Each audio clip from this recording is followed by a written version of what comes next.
You are standing in a palace in Babylon. You are 32 years old. You have conquered every nation between Greece and India. You are the most powerful man on earth, and you have been dying for 11 days. Your generals gather around your bed. They ask, who should inherit your empire? You whisper one word, the strongest, and then your eyes close. And the largest empire the world has ever seen begins to tear itself apart before your body is cold. But that's the end. Let's go back to the beginning. Because the boy who became Alexander the Great was not born great. He was built, broken, and rebuilt. 356 BC, Pella, Macedonia. You are born in the capital of Macedonia. Your father is Philip II, the most dangerous king in Greece. Your mother is Olympias. She is from Epirus. She worships snakes. She tells you your real father is not Philip. Your real father, she says, is Zeus, king of the gods. You are 5 years old, and you already believe you are half divine. Your childhood is not soft. You train in weapons, horsemanship, and endurance. Meals are small, marches are long. Your father is almost never home. He is always at war, conquering cities, expanding Macedonia, losing an eye to an enemy arrow. You idolize him, and you resent him, because every city he conquers is one you will never get to take yourself. At 12, a horse trader brings a massive black stallion to the royal court. No one can ride it. It bucks every rider who tries. Your father orders the horse sent away. You step forward and say, they are wasting it. You notice the horse is afraid of its own shadow. You turn it toward the sun. The shadow disappears behind it. You mount it. You ride it. The entire court watches in silence. Your father weeps and says, my son, find yourself a kingdom worthy of you. Macedonia is too small.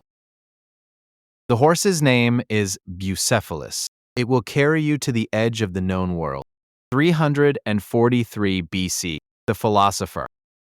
At 13, your father hires the greatest mind in Greece to tutor you, Aristotle. For 3 years, in a quiet estate at Mieza, he teaches you philosophy, medicine, logic, science, and literature. He gives you a personal copy of the Iliad, Homer's epic of war and glory. You sleep with it under your pillow for the rest of your life. Achilles becomes your obsession, the warrior who chose a short, glorious life over a long, forgettable one.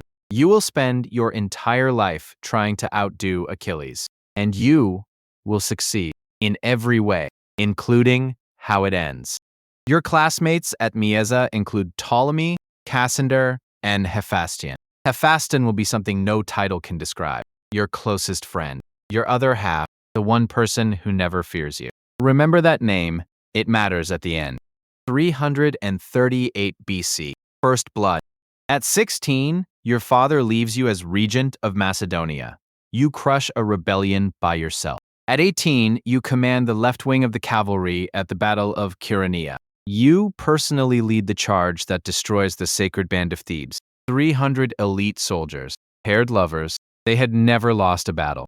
You destroy them, all of them. At 18 years old, Greece falls under Macedonian control. Your father is the most powerful man in the Greek world. Then he takes a new wife, a Macedonian noble. At the wedding feast, a drunk nobleman toasts to a legitimate heir. The implication is clear. You, son of a foreign mother, might not inherit the throne. You throw your cup at the man's head. Your father draws his sword on you. He's drunk. He trips and falls. You look down at him and say, this man wants to cross from Europe to Asia, and he cannot cross from one couch to another. You are exiled. You and your mother flee Macedonia. Months later, your father is murdered at your sister's wedding by one of his own bodyguards. Nobody knows who ordered it. Some say Persia. Some say you. It doesn't matter. You are 20 years old, and the throne is yours. 336 BC. King at 20. You move fast. You have to. Rivals surround you. Your cousin Amyntas is killed. Your mother kills Philip's new wife and her infant daughter. You purge every threat to the throne. Thebes rebels. You march south so fast they don't know you're coming until you're at the gates. You destroy the city, every building except the temples and the house of the poet Pindar. The survivors are sold into slavery. The message is clear.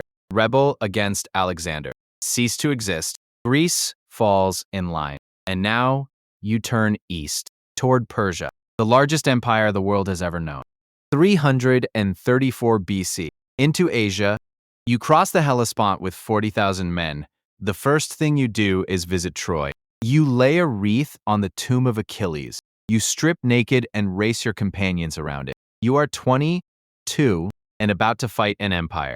At the Granicus River, you meet the Persian army. You lead the cavalry charge yourself. A sword nearly splits your skull. A companion saves your life at the last second. You win. The gates of Asia are open. At Issus, you face King Darius III. His army outnumbers yours by more than 2 to 1. You charge directly at his position. He panics. He runs. He leaves his mother, wife, and daughters on the battlefield. You treat his family with honor. You call his mother your own. She will mourn you when you die more than she mourned her son. Darius offers you half his empire for peace. Your general Parmenion says, "If I were Alexander, I would accept." You reply, "So would I, if I were Parmenion." You besiege Tyre for 7 months. You build a causeway across the sea to reach the island fortress. When it falls, you are merciless. You march into Egypt. They welcome you as a liberator. The priests at the Oracle of Siwa call you son of Amun, son of a god. You believe them. Maybe you always did. You found the city of Alexandria. It will outlive your empire by 2,000 years. 331 BC, Gaugamela, the end of Persia. In northern Iraq, you face Darius for the last time. He has assembled everything the Persian Empire can produce. 200,000 men, scythed war chariots designed to shred infantry, war elephants, cavalry from every corner of the empire. You have 47,000. Your generals advise a night attack. Surprise the Persians while they sleep. You refuse. You say, Alexander does not steal victory. At dawn, you find the gap in his line. You ride straight through it, directly at Darius. Again, he runs. This time, he never stops. His own generals murder him months later on a dusty road in the east. When you find his body, you cover it with your own cloak. He was your enemy, but he was a king, and kings deserve dignity. The Persian Empire, 200 years old, spanning 3 continents, is finished. You are 25. You take Babylon, Susa, Persepolis. You burn the ceremonial capital to the ground. Some say revenge for Athens. Some say you were drunk. Either way, the ashes of Persia settle on your shoulders.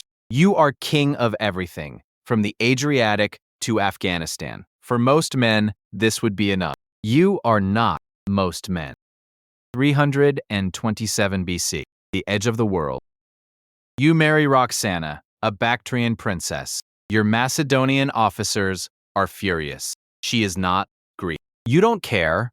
You wear Persian robes now. You demand that men bow to you. You have stopped seeing yourself as one of them. At a banquet, your old friend Cletus confronts you. He says you have forgotten who you are, that you owe everything to your father's army. You grab a spear and kill him, on the spot, in front of everyone. Afterward, you lock yourself in your room for 3 days. You don't eat.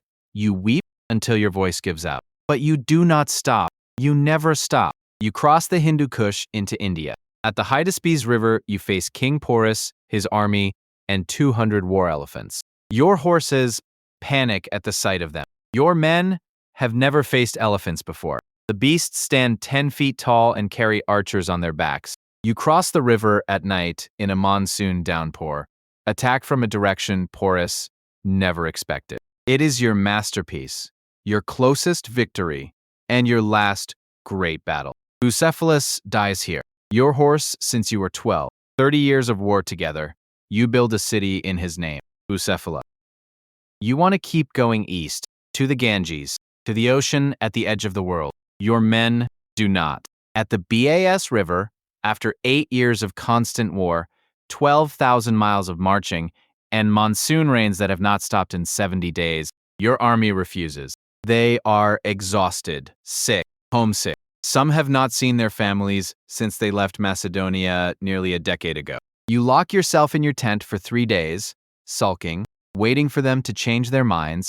They don't. Your closest officers beg you to turn back, tears in their eyes. For the first time in your life, you lose. not to an enemy, to the men who love you most. You turn back 324 BC. The unraveling.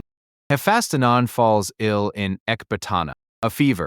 It doesn't break. The boy you met at 13, the only person who treated you as Alexander before the world called you great. He dies. You lose your mind. You cut your hair. You refuse food. You have the doctor executed for failing to save him. You order a funeral pyre in Babylon, costing 10,000 talents, more than most cities cost to build. Something breaks in you that never heals.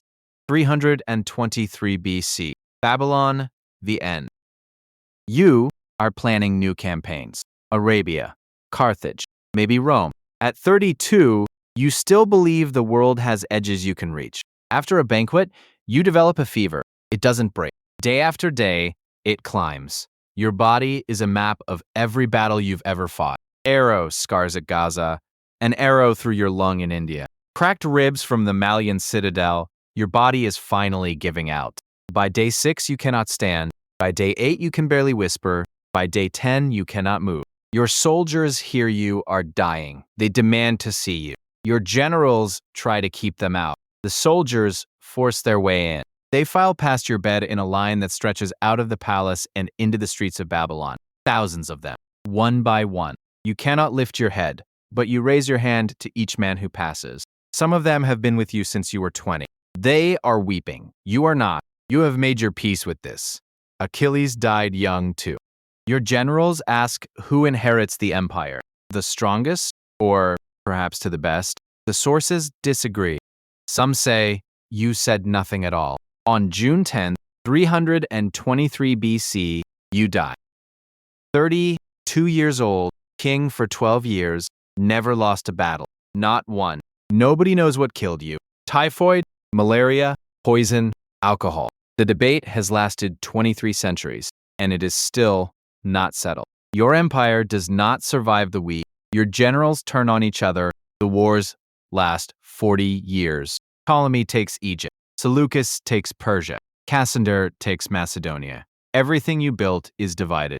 Within 3 generations, the empire is gone, but something survives. Greek language, philosophy, art, and science pour into every culture you touch. From Egypt to India, Alexandria becomes the intellectual capital of the ancient world. Its library will hold more knowledge than any building in history. Caesar will study you. Napoleon will carry your biography on campaign. Every conqueror who follows will measure himself against you. None of them will come close. You were born in Macedonia, son of a one-eyed king, and a woman who kept snakes. You wanted to be Achilles. Short life, eternal glory. You got exactly what you asked for.